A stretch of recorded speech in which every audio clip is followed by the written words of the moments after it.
This video is not sponsored by Bambu Lab. I've spent thousands of dollars on mirrorless glass that's engineered to be perfect. Every coating, every element, and every internal motor is a feat of modern physics, designed for absolute clarity. However, the only thing standing between a pristine camera lens and a permanent scratch is a $5 piece of plastic that I seem to drop or lose every time I press the record button. I carry around the cases and expensive rigs, but we all treat the most vital protective component like a piece of pocket lint.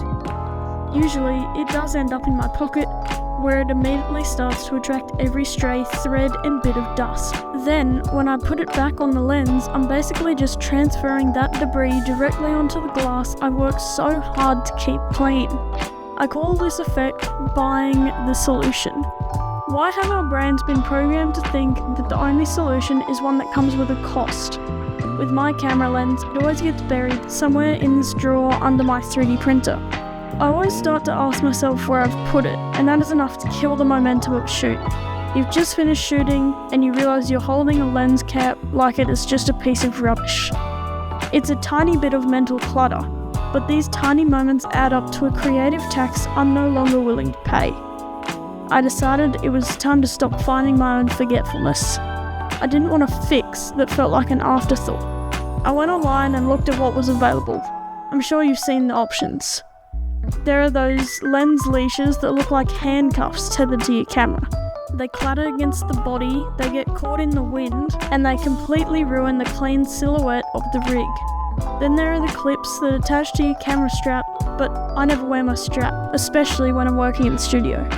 I needed something that felt like it belonged with the camera, but stayed out of the way. What if it was on the tripod? Nah, I don't always shoot with a tripod, and that would get in the way of all the knobs and other fixtures. Oh, what if I had it in my pocket? Well, it would still end up being the same thing, and have the same solution as most of the products you can buy online. What if it was clipped onto my shirt? Then it could just magnetically connect the lens cap. That could work.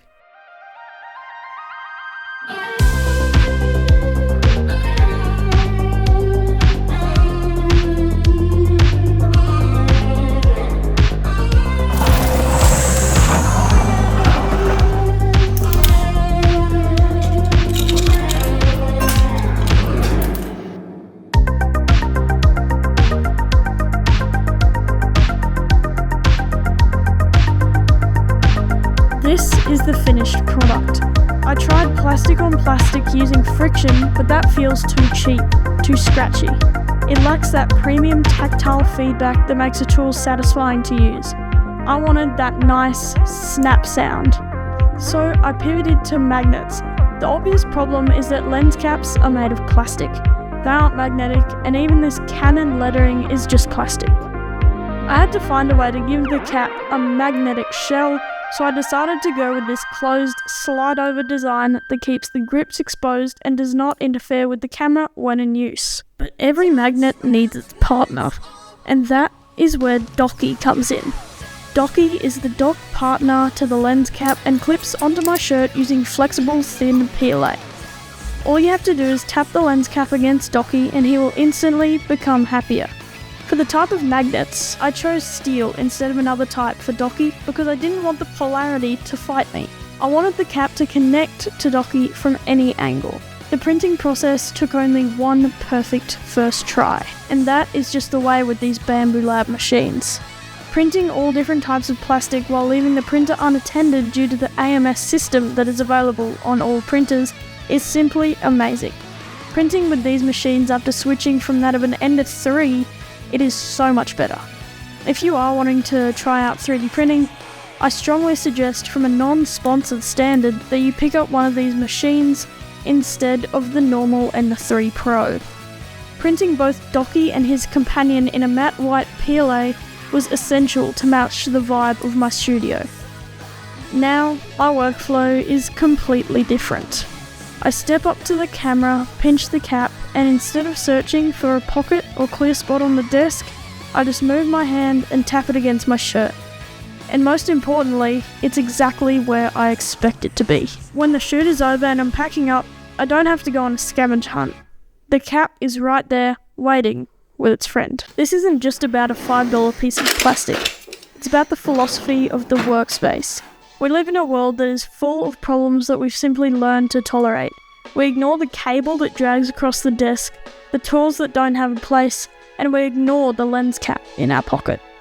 But when you take the time to actually look at those problems and engineer a way out of them, you're doing more than just organising a room, more than just a lens cap and a place to put it. And maybe that's why we do it. Maybe because we were dumb enough to try. A wise man once said, "Creativity is not a trait, it's a response." And this is true. This all started from one simple problem with a simple solution, just a lens cap in a pocket. But it's so much more than that. It's a problem that you, me, or anyone else set out to fix, and it's exactly what happens daily on a platform like MakerWorld. People seeing problems and then making solutions for other people to use for free. So that's what this is all about. Trying to find solutions to problems that you might not even see or realise. And with that, take a break and keep on making. Tonight I'm gonna take you out and live the dream that we've been talking about, so we can down and spend up all our nose. I wanna celebrate and have some fun tonight. I wanna show you all the lavish things in life, so raise your toast for